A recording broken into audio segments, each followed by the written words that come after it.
On Saturday, April 28, 1979, the naked body of 23-year-old Terry Chasteen was found strangled along White Lick Creek, near State Road 67 and Mooresville in Morgan County, Indiana.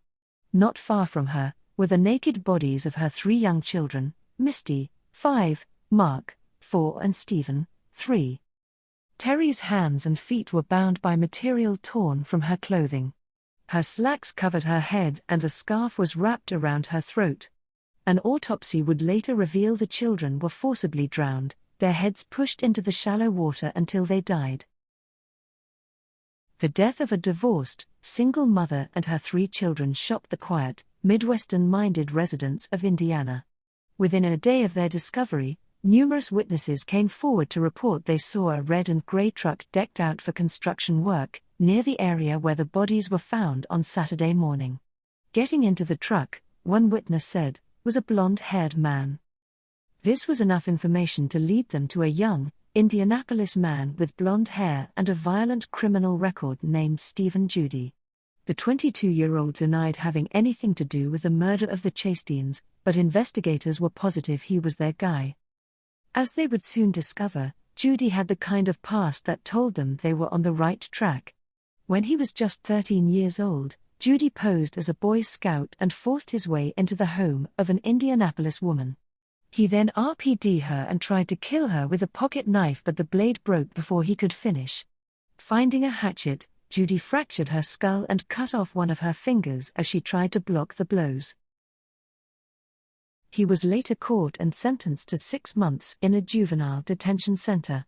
From there, he was sent to a mental hospital where he confined from October 1970 to January 1973. While receiving treatment, Judy was diagnosed as sexual psychopath.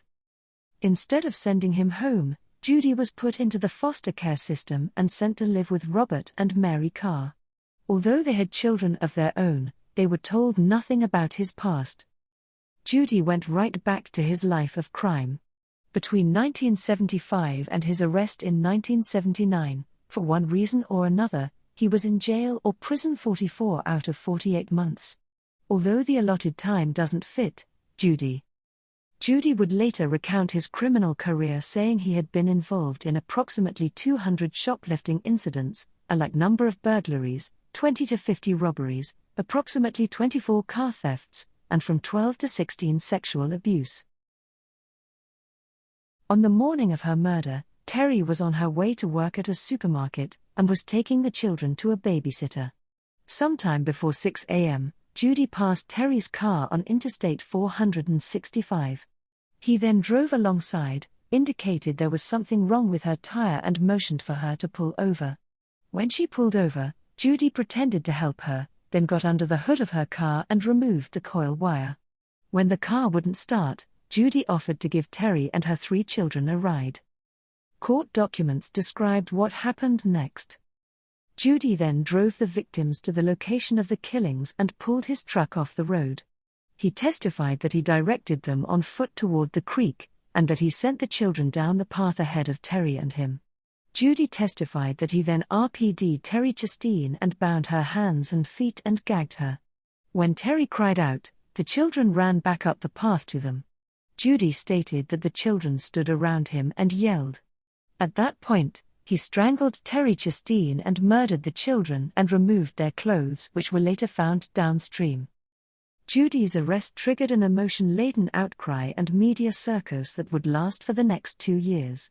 Judy eventually confessed to the murders, but at trial, he pleaded insanity. The jury found he was sane at the time of the murders and was guilty. When the trial moved into the punishment phase, Judy initiated a self-led, fast-track course towards his own execution.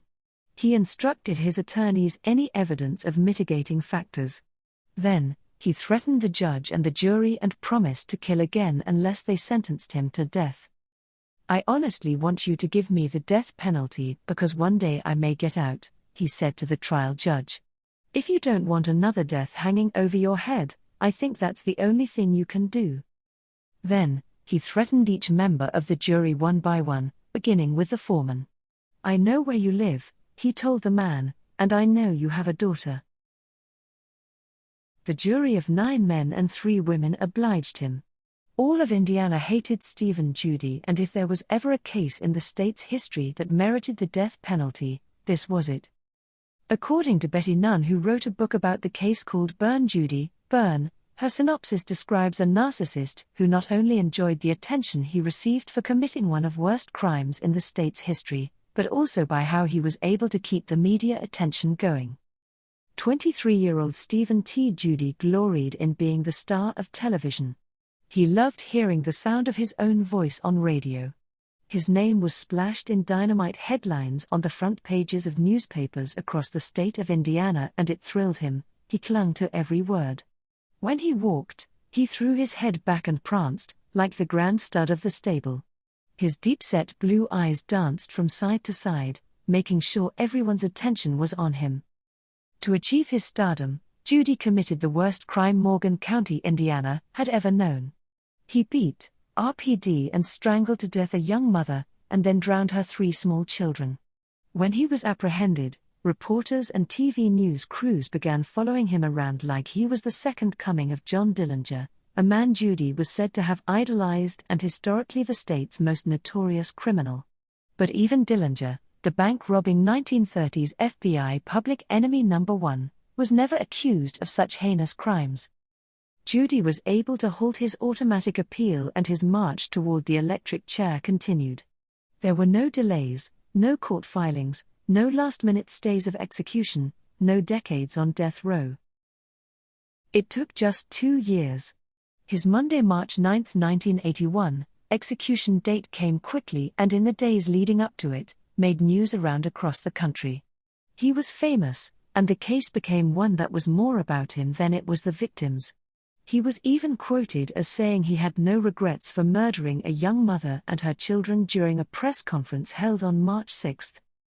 During his last day, he spent time with his attorney and foster parents, with whom he made wise cracks and jokes about his death. At one point, his foster father later said, "Judy broke down and cried." Otherwise, he was hyped up and made an impulsive decision to call one of his ex-girlfriends that he hadn't seen in 5 or 6 years. Prison officials tracked her down in Texas, and the two spoke by phone. More than 60 reporters and cameramen were there to cover the execution.